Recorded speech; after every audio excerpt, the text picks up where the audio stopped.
कराची की तरफ बढ़ती हुई ट्रेन अब रात के आखिरी हिस्से में दाखिल हो चुकी थी। ज्यादातर मुसाफिर सो चुके थे। बोगी में खामोशी फैली हुई थी। सिर्फ ट्रेन की मुसलसल आवाज सुनाई दे रही थी। लारीब खिड़की के करीब बैठी थी जबकि दानिश खामोशी से उसे देख रहा था। कुछ लम्हों बाद दानिश ने धीमी आवाज में कहा, इधर आ जाएं। वहां ज्यादा आराम से बैठ सकेंगे। उसने ऊपर वाली बर्थ की तरफ इशारा किया। लारीब फौरन घबरा गई। नहीं दानिश, कोई देख लेगा। दानिश हल्का सा मुस्कुराया, सब सो रहे हैं और वैसे भी हम सिर्फ बातें करेंगे। लारीब ने फिर भी हिचकिचाते हुए कहा, मुझे अजीब लग रहा है। दानिश ने नरमी से उसका हाथ थामा। ट्रस्ट मी, मैं आपको कभी लम्हों की खामोशी के बाद दूंगा। आखिरकार लारीब मान गई। दोनों आहिस्ता से ऊपर वाली बर्थ पर चले गए। वहां रोशनी मध्यम थी और माहौल पहले से ज्यादा पुरसुकून लग रहा था। लारीब ने बैठते ही फौरन कहा, देखें, कोई शरारत नहीं। दानिश हंस पड़ा, मैंने कब कहा कुछ करूंगा? बस आपके साथ ये वक्त एंजॉय करना चाहता हूँ। लारीब ने हल्की सी मुस्कुराहट दी। कुछ देर दोनों खामोशी से साथ बैठे रहे। फिर लारीब ने आहिस्ता से अपना सर दानिश के कंधे पर रख दिया। दानिश ने भी नरमी से उसे अपने करीब कर लिया।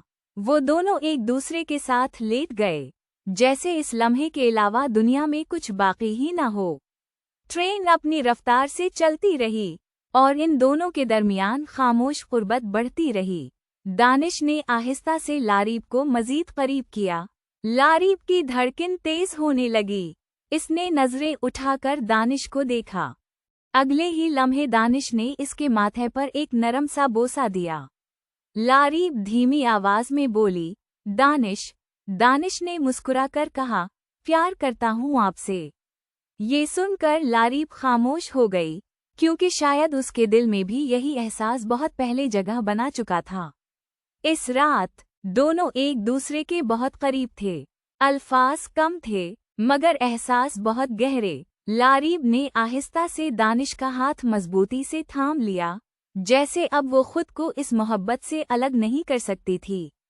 ट्रेन अंधेरे को चैरती हुई कराची की तरफ बढ़ती रही और वो दोनों एक दूसरे की कुर्बत में खोए रहे, जैसे मोहब्बत ने वाकई उनके दिलों को एक दूसरे से बांध दिया हो। कराची करीब आ चुका था। सुबह की हल्की रोशनी खिड़की से अंदर आ रही थी, मगर दानिश और लारीब के दिलों में अजीब सी उदासी उतरने लगी थी। रात भर की कुर्बत अब जुदाई के खौफ में बदल रही थी। लारीब खामोश बैठी थी। वो बार बार कुछ कहना चाहती, मगर अल्फाज जैसे इसका साथ नहीं दे रहे थे। आखिरकार उसने धीमी आवाज में कहा, दानिश, शायद अब हमें नहीं मिलना चाहिए। ये सुनकर दानिश चौंक गया।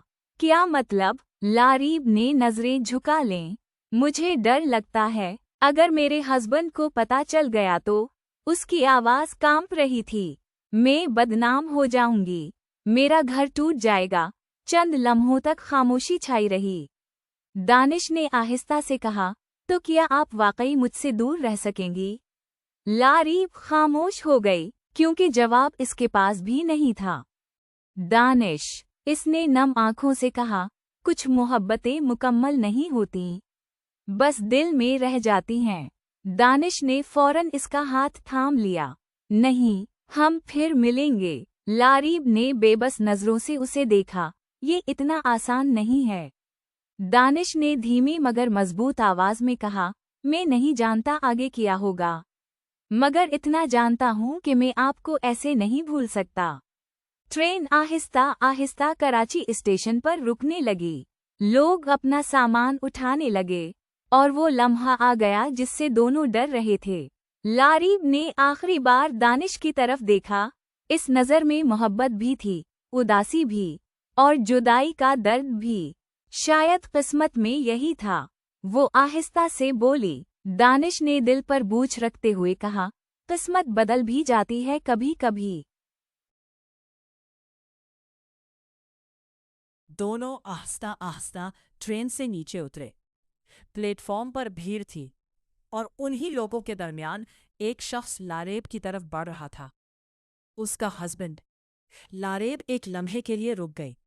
उसने फौरन नजरें झुका ली ताकि चेहरे के तासरात कोई न पढ़ सके। उसके हस्बैंड ने करीब आकर कहा, सफर ठीक रहा? लारेब ने जबरदस्ती हल्की सी मुस्कुराहट दी। जी, मगर उसकी आवाज में वो जान नहीं थी। दानिश चंद कदम दूर खड़ा खामोशी से ये सब देख रहा था। उसके दिल में अजीब सा दर्द उठ रहा था। वो चाहता था वक्त वहीं रुक जाए, मगर हकीकत उसके सामने खड़ी थी। जाने से पहले लारेब ने एक लम्हे के लिए पलटकर दानिश को देखा। बस एक नज़र, मगर उस एक नज़र में हजारों अधूरे लफ्ज थे। फिर वो अपने हस्बैंड के साथ चली गई और दानिश वही खड़ा उसे दूर जाते देखता रहा जब तक वो नजरों से ओझल ना हो गई। घर पहुंचने के बाद भी लारीब का दिल कहीं नहीं लग रहा था। वो अपने कमरे में खामोश बैठी रहती, मगर उसके जहन में बार बार सिर्फ एक ही चेहरा आता, दानिश। उसकी बातें, उसकी मुस्कुराहट, ट्रेन का वो सफ़र, सब कुछ जैसे उसके दिल में हमेशा के लिए बस गया था। उधर दानिश की हालत भी मुख्तलिफ नहीं थी। वो अपने काम में दिल लगाने की कोशिश करता, मगर हर चीज़ में उसे लारीब याद आती। रात को मोबाइल हाथ में लेकर वो देर तक इन चैट्स को देखता रहता और फिर खामोशी से आंखें बंद कर लेता।